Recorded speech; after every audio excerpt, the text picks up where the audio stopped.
Hello बच्चा लोग, कैसे हो सब लोग। This is the third lecture of current electricity. मेरा नाम है Vivek Mishra, IIT JEE mentor Kota point, और मैं आपका स्वागत करता हूं इस बहुत ही खूबसूरत से वीडियो में। इसमें हम लोग कुछ बेसिक टर्मिनोलॉजी डिस्कस करने वाले हैं। बहुत छोटा वीडियो है ये, इसको बहुत ध्यान से देखिए ताकि आप इसको समझ पाएं, ठीक है। तो इसमें हम लोग डिस्कशन शुरू करेंगे। जो मैंने आपको पढ़ाया है उसी पे मैं कुछ क्वेश्चन कराऊंगा। सबसे पहले मैं आपको डिफाइन कराऊंगा कि 1 एम्पियर करंट क्या होता है। What is 1 ampere current. ICSE board हो, CBSE बोर्ड हो, हमेशा ये क्वेश्चन पूछा जाता है कि भाई साहब ये 1 एम्पियर करंट होता क्या है। मैंने आपको बताया था कि I इज इक्वल टू क्या होता है, करंट इज इक्वल टू क्या होता है, charge per unit time Q/T, ठीक है। तो 1 एम्पियर करंट किसको बोलेंगे। सोच, जब किसी कंडक्टर से 1 सेकेंड में 1 जूल करंट चार्ज पास हो, ठीक है, तो उसको क्या बोलेंगे हम लोग, 1/1 जूल पर सेकेंड, यानी कि 1 जूल पर सेकेंड को ही एम्पियर बोलते हैं ना, एम्पियर। तो हम लोग यहां से बोल सकते हैं कि जब किसी भी कंडक्टर से 1 सेकेंड में 1 जूल करंट पास हो, तो ऐसा कहा जाता है कि वहां से 1 एम्पियर करंट पास हुआ है, ठीक है।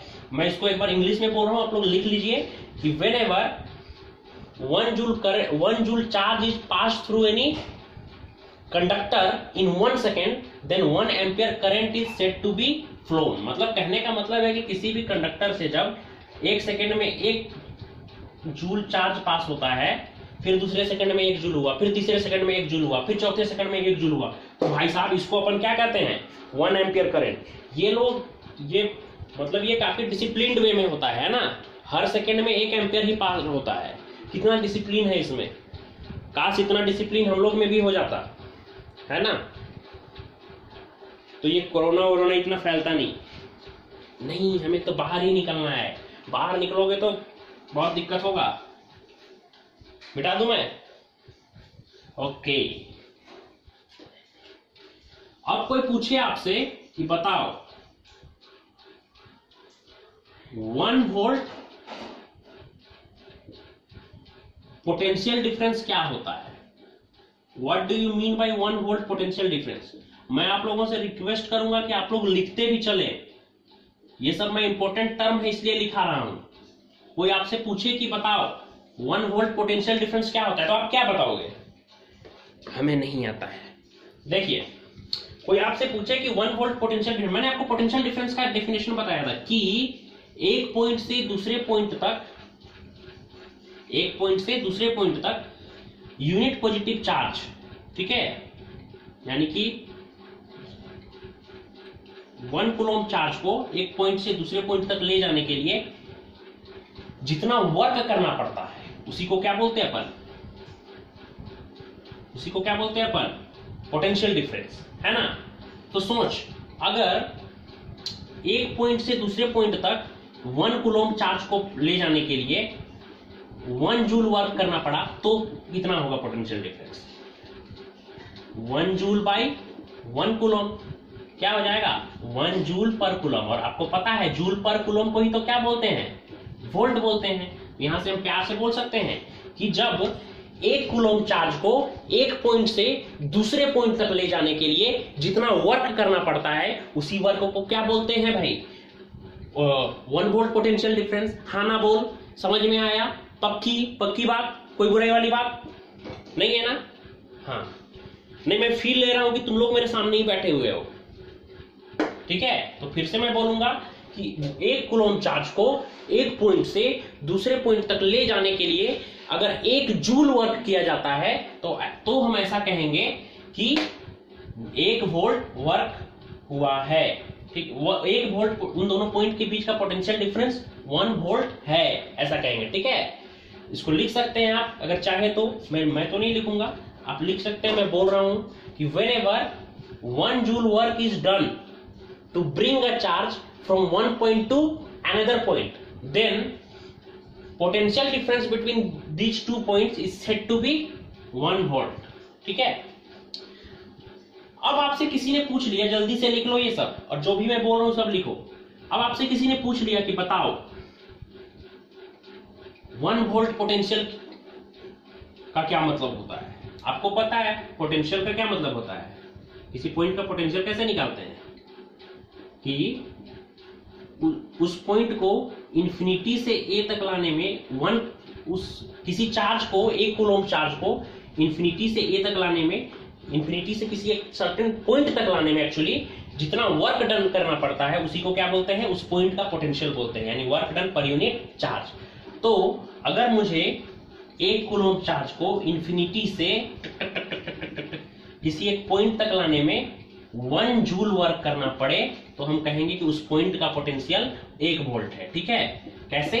1 जूल बाई 1 कूलम, तो क्या हो जाएगा 1 जूल पर कूलम। इसी को तो प्यार से क्या बोलते हैं, अलेक्जेंडर वोल्टा के नाम पे वोल्ट बोलते हैं।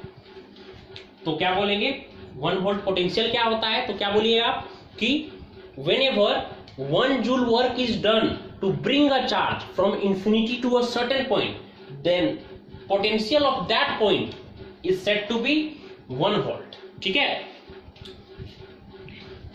आई होप आपको ये इसमें क्लैरिटी आया होगा।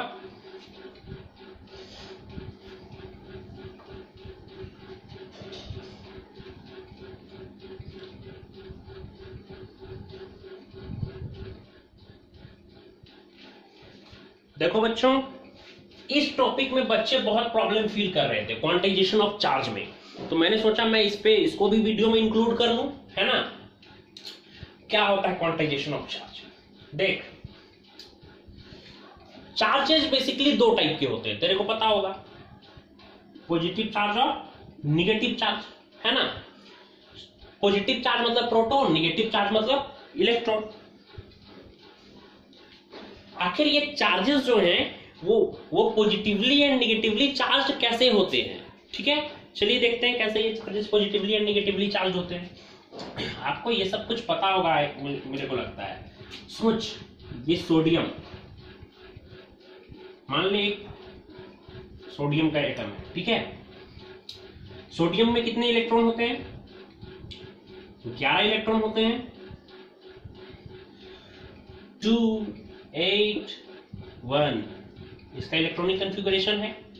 कोई भी एटम क्या चाहता है कि मेरा जो आउटर मोस्ट सेल है वो फुलफिल रहे, यही पढ़े हैं ना आप लोग। तो ये क्या करेगा, एक इलेक्ट्रॉन निकाल करके किसी को देना चाहेगा, पर ये इलेक्ट्रॉन निकाल के ऐसे ही थोड़ी ना फेंक देगा। आपके पास बहुत पैसा है, आप पैसा फेंक दोगे क्या कहीं पर भी? हैं, नोटबंदी के टाइम बहुत फेंके थे ना हो सकता है, पर सोच ना, तू तेरे पास बहुत पैसा है तो तू फेंक थोड़ी ना देगा। इसके पास एक एक्स्ट्रा इलेक्ट्रॉन है तो ये फेंक थोड़ी ना देगा, किसी को तो चाहिए ना। कोई भिखारी आएगा तो उसी को देगा ना। तो यहां पे एक भिखारी आ गया, क्लोरीन, ये भी चाहता है कि इसका आउटर मोस्ट सेल फुलफिल हो, 287। ठीक है, सोच, अगर ये एक इसको दे देगा तो 7 और 1 इसके पास 8 हो जाएगा। तो ये क्या करता है, एक इलेक्ट्रॉन फेंक देता है, दूर हो जा मेरी नजरों से, एक इलेक्ट्रॉन को दूर हटा देता है अपनी नजरों से, है ना। तो क्या कर, तो इसके पास कितना हो जाएगा ultimately Na plus, positive charge आ जाएगा इसमें। और क्योंकि इसने एक चार्ज लिया तो इस पे एक इलेक्ट्रॉन लिया है, आई मीन, तो इस पे कैसा चार्ज आ जाएगा, निगेटिव चार्ज। ठीक है, तो जो भी इलेक्ट्रॉन देता है उस पे पॉजिटिव चार्ज आ जाता है, जो भी इलेक्ट्रॉन गेन करता है उस पे निगेटिव चार्ज आ जाता है ना।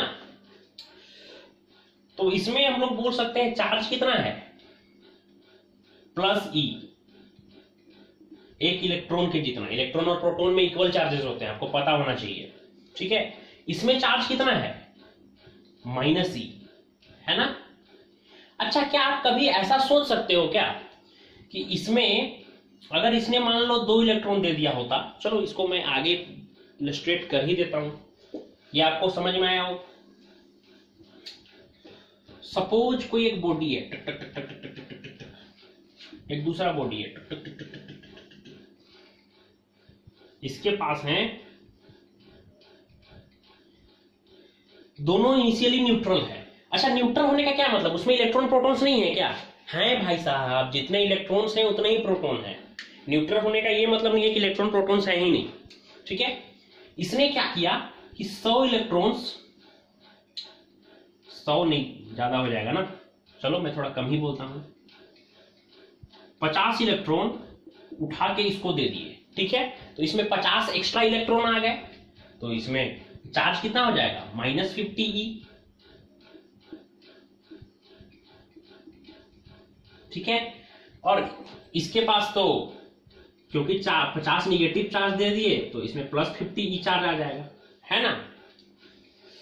पर सोच, क्या कभी इसमें जो चार्ज है वो कभी भी 22.5 इलेक्ट्रॉन के बराबर हो सकता है क्या? या फिर इसमें कभी भी +22.5 के बराबर हो सकता है क्या? नहीं हो सकता है ना। हमेशा कितना हो सकता है 1 2 3 4 5 6 7 इलेक्ट्रॉन, 8 इलेक्ट्रॉन, ऐसा ही हो सकता है ना। कभी भी फ्रैक्शन में नहीं हो सकता है ना। फ्रैक्शन में कैसे होगा, तुम खुद से सोचो ना, इसका फिजिकल सिग्निफिकेंस समझो। क्या कभी भी ये ऐसा करेगा 1 इलेक्ट्रॉन तोड़ के दे देगा उसको, ये ले खुश रह? भाई इलेक्ट्रॉन तोड़ के तो नहीं दे सकता है ना। तो जब भी इलेक्ट्रॉन देगा तो वो उसका इंटीग्रल मल्टीपल होगा ना, कि 1 2 3 4 कुछ तो होगा ना। चार्ज कभी भी फ्रैक्शन में नहीं रहता है, ठीक है। तो किसी भी बॉडी में जो नेट चार्ज होता है, किसी भी बॉडी में जो नेट चार्ज होता है, यहां से हम कह सकते हैं कि वो हमेशा इंटीजर में रहता है, Ne, ठीक है। n क्या है, इंटीजर है। कभी भी हम ये नहीं बोलेंगे कि चार्ज कभी भी किसी बॉडी का 22.3 नहीं हो सकता है, ठीक है। हालांकि अभी मॉडर्न एरा में जो कुछ खोज किए गए हैं, इसमें इससे भी छोटे चार्जेस को ढूंढ लिया गया है, ठीक है। पर मैं उनको अभी नहीं बताऊंगा, आपको अभी वो पढ़ने भी नहीं है। तो मैं आपको अभी क्वार्क वगैरह वो सब मैं आपको भी नहीं बताऊंगा। बहुत सारे चार्जेस आपसे जब भी पूछा जाएगा तो आप बोलोगे कि सबसे छोटा यूनिट चार्ज का इलेक्ट्रॉन है, तो जो भी चार्ज देगा वो इसी के मल्टीपल में होगा, ठीक है। इंटीजर मल्टीपल में होगा इसी के, 1 electron, 2 electron, 3 electron, 4 electron, 5 electron. कभी भी चार्ज, नेट चार्ज, किसी भी बॉडी का नेट चार्ज की कभी भी फ्रैक्शन में नहीं हो सकता है। इसलिए नहीं हो सकता है क्योंकि जो इलेक्ट्रॉन होता है, इलेक्ट्रॉन को आधा तोड़ करके वो नहीं दे सकता है ना। इलेक्ट्रॉन के किसी भी बॉडी में चार्ज क्यों होता है, इलेक्ट्रॉन के ट्रांजैक्शन के कारण होता है ना। तो कभी भी चार्ज जो है वो फ्रैक्शन में नहीं हो सकता है, क्योंकि इलेक्ट्रॉन को वो आधा तोड़ के नहीं दे सकता है। तो यही है क्वांटाइजेशन ऑफ चार्ज।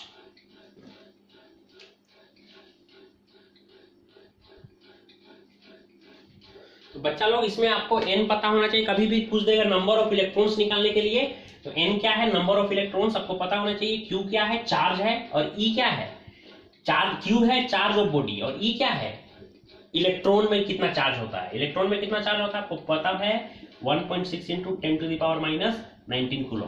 तो कभी भी इस तरह का क्वेश्चन आए तो कभी भी घबराना मत, ठीक है बच्चा लोग। ये मैं वीडियो लेके आया था आपके कुछ डाउट्स को क्लियर करने के लिए। अगर आपके कुछ और डाउट्स हैं तो आप जरूर बोलिए, मैं उस पर भी वीडियो बनाऊंगा। नहीं तो हम लोग नेक्स्ट वीडियो जो होगा हम लोग का, वो होगा ओम्स लॉ के ऊपर, ठीक है। वो बहुत इंपॉर्टेंट है। All the very best.